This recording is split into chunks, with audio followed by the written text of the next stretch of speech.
Have you ever noticed that the bad things somebody else does always seem way much worse than the bad things that you and I do? We're going to tell you why in today's online campus.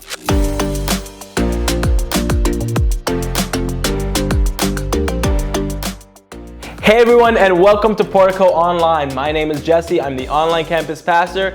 I'm here with Rick Carroll, our senior pastor. We want to welcome you to campus that streams anytime, anywhere. Portico is one church, one message, many expressions. What that means is we have campuses all over the GTA region here, but each campus you go to, you're going to hear the same message, going to be expressed a little bit differently.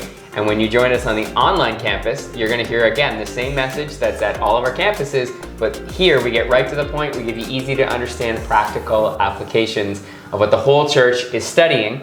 And we have been going all summer long in our Life Hack series, and we've been giving you life hacks that Jesus takes out of the Sermon on the Mount. It's Matthew chapter 5, 6, and 7, and then some very practical life hacks as well, just to have a little fun. So now, Rick, I'm trying to figure out, you got this toilet roll here. And this it's is cut a life open. Hack. This is a life hack that I'm not sure any of us would ever need, but it's possible that you're gonna come along sometime and you're gonna have this, like, you're gonna have music playing and it's not loud enough for you.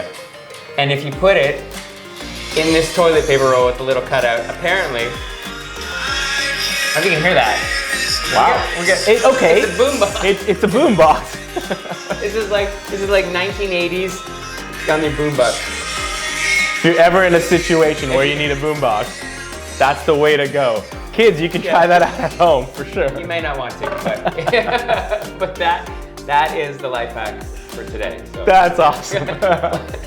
But we don't just want to talk about these life hacks. We want to get into some real stuff for your life. And today we're talking about being judged, and what is the life hack for judging. So what are the things that you see in other people that drive you crazy? Just stuff you want to judge in. Just want to judge? Okay, so great question. You're in an empty parking lot and you're the only car that's parked there, and then another car pulls up and parks right beside you when there is all of these other parking spaces. What are you doing? Yeah, instantly I feel the need to judge. Instantly, I just feel the need to open my car really fast. Okay, so sticking with the driving one. When I'm on the 401 and I'm driving in the left lane and somebody pulls over in front of me going like 101, and you can just tell they're thinking, nope, this is the speed limit, I can drive wherever I want. They're like policing you, like get out of the way and move over. Not that I speed all the time, I just go the flow of traffic. I go with the flow of traffic. That's fair. Yeah, that's fair. That's not speeding. No, but it's interesting. Like, there are some legitimate things that I see in other people, and it could be intolerance. Or it could be something like pride. And what's interesting is that I can be so intolerant of somebody else's intolerance. It's not good that you're intolerant, and I'll call it out in another person, but it doesn't feel like it's as bad when I do it, you know? Yeah, it's almost like you make exceptions for yourself and you hold other people accountable, right? So today we're going to dig into a little bit about what the Bible teaches and what Jesus says about judging other people.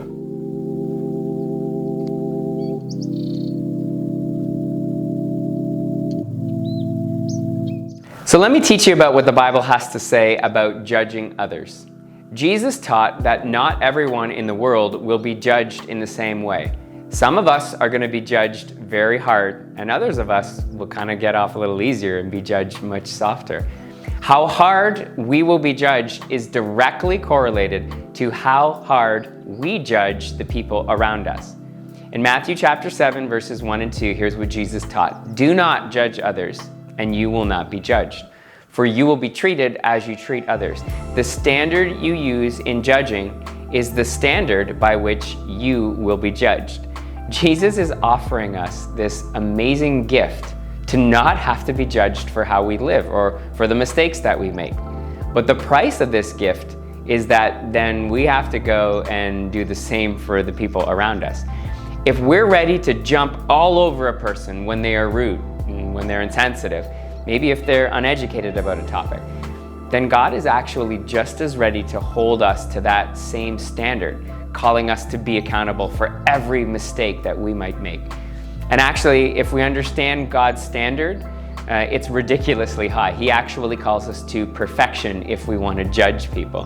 One mistake and he's ready to write us off, unless we choose to live the path of grace. If you are graceful and forgiving, well, he says, then he will be graceful and forgiving with us. Now that seems like such a better way to live than going around canceling people for all of the mistakes that they make. Now it's a fair question to ask. Do we choose grace for people even if they're going around purposefully being rude, purposefully doing wrong things? Like, that just doesn't seem fair.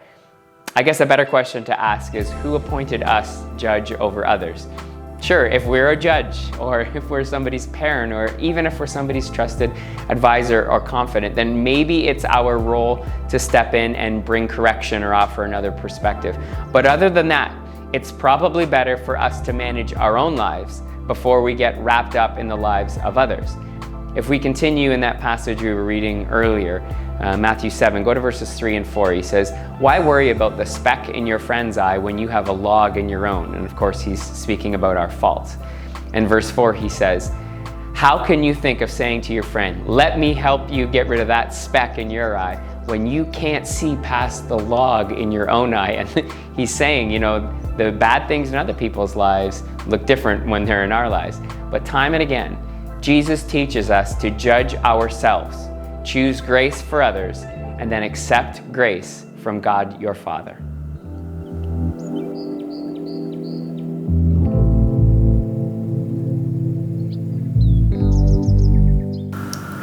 So how do I extend grace and create an atmosphere free of judgment to those who come in contact with me? Well, before we unpack this question, I want you to evaluate this thought right here. How many times do we cancel people based off of what we've heard, where God makes exceptions for us despite of what he knows? I'm just going to say that again. How many times do we cancel people based off of what we've heard, where God has made exceptions for us despite of what he knows? You see, it's very easy to look at others through a critical lens and to see the flaws in their lives. However, it's hard to see ourselves through the same filter. I believe one of the main reasons for this is because we justify our actions, we make excuses, and we feel a sense of perfection when it comes to how we perceive the world around us. We often don't make exceptions for others because we are alienated from what they are going through or what they are working against. I know I struggle with this quite often. Just the other day, I was at the mall with my wife and my 6-month-old, and since we have to carry a stroller now, we need to take elevators if we want to get around the mall and move throughout the floors.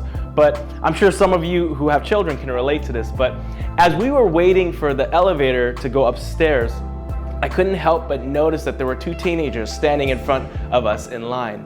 My first thought was, why do they need to take the elevator? They don't seem to need it at first glance. Why are they lining up?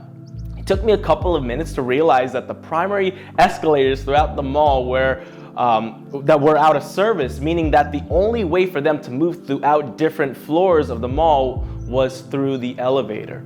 You see, my first intuition was to think the worst, but little did I know they were there for the same reasons I was there for.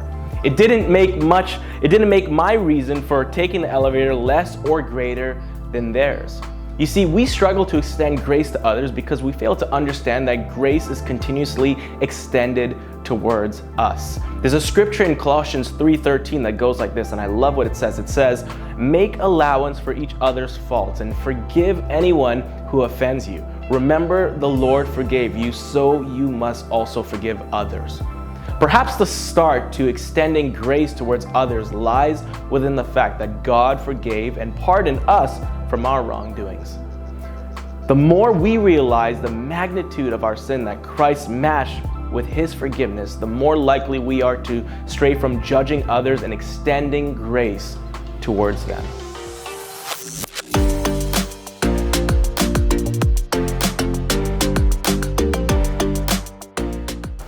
So one of the things that I discovered over the years is that when you're in relationship with somebody, it's so much easier to have grace with them as opposed to when they're just somebody that's far off. Like, we can call out all the wrong things and be judgmental of people that we don't know. but when we actually get to know them and we hear the why behind what they're doing, then it's easier for us to do the things that we've been talking about here today. So at Portico, what is the way that we get into a relationship? Yeah, well, we do it through growth groups. Yeah. And one of the ways that you can get involved and sign up is to go to portico.cc/groups. And like Pastor Rick said, is that you get the opportunity to do life with the people around you and do it up close, right? That's what this is all about, is doing it in the comfort and the safety of community. So go to portico.cc/groups to be able to sign up for a growth group. Finally, if you haven't already, make sure to subscribe to this channel, share this video with anyone you know that could benefit from hearing these words. Next week, we will continue with our Life Hack series, so we look forward to seeing you.